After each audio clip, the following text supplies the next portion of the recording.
It was, by all accounts, a rather pedestrian day aboard the human research outpost Nebula Watchtower.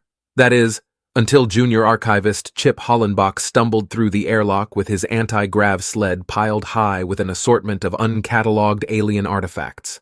"I found these just lying around outside," he announced with a bemused frown, oblivious to the steadily encroaching crowd of multi-limbed spectators gathering behind him. Before Chip could so much as blink, a series of sinuous appendages snaked forth from the amorphous forms clustered in the corridor, deftly plucking several of the more ornate relics from his laden sled. "Hey, watch it!" Chip sputtered, only belatedly recognizing the unmistakable physiology of the hulking Resimeian ambassadorial caucus. "Those belong to—" His words trailed off as the Resimeians swayed and undulated with increasing agitation, their stalked photoreceptors fixing him with a series of baleful, multi-hued glares. A chorus of subsonic thrummings reverberated through the decking, shaking loose a patina of dust from the overhead conduits. From the archivist's pit, Chip watched in mounting trepidation as the colorful array of filamental cilia distributed across the ambassador's amorphous bodies transitioned through a vivid sequence of bioluminescent hues, each pulsating pattern more frantic than the last. To any xenologically trained observer, it was clear the Resimeians had taken extreme umbrage at this apparent violation of intergalactic heritage protocols, the cultural equivalent of someone caught tossing priceless indigenous antiquities onto the front lawn as casual yard debris. Thinking quickly, Chip slapped his comm badge, barking out an urgent all-hands summons. I may have accidentally kicked over a bit of an interspecies hornet's nest down here at Central Archives. Could use some diplomatic assistance?"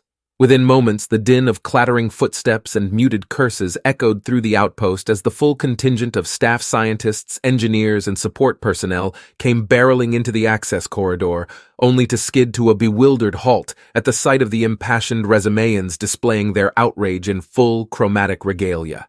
"What in the—" someone muttered, as undulant tendrils snapped and quivered in rising peak. Chip swallowed hard against a suddenly parched palate, mustering every ounce of his admittedly ill-prepared diplomacy training as the thrumming vibrations reached an incandescent crescendo.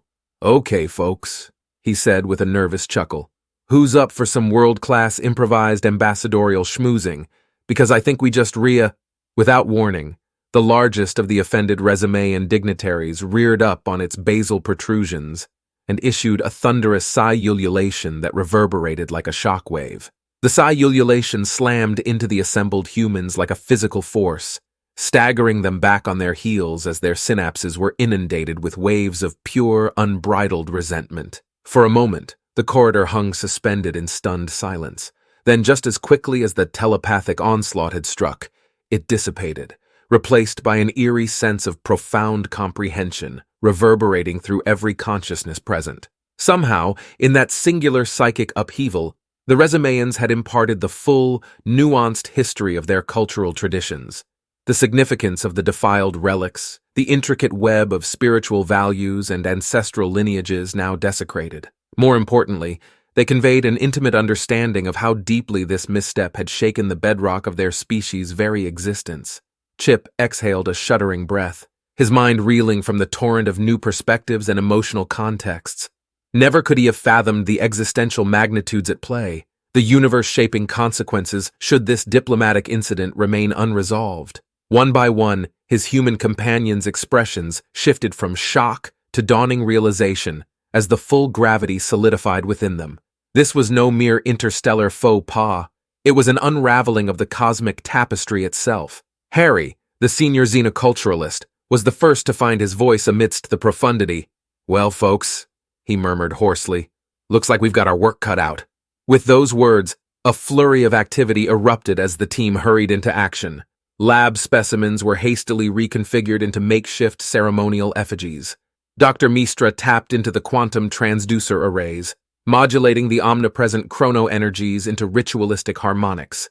Even Chef Maillard put aside her spatulas, deftly sculpting the purest of etheric essences into symbolic centerpieces. Within the hour, the once sterile and utilitarian outpost had been transformed into an improvised temple of contrition, a humble sect of humans channeling every iota of their ingenuity and spirit into atoning for a cultural breach they scarcely understood until moments ago. As the Resimeian's chromatic displays slowly transitioned from smoldering fury to bemused acceptance, Chip couldn't help but marvel at the boundless adaptability of his species.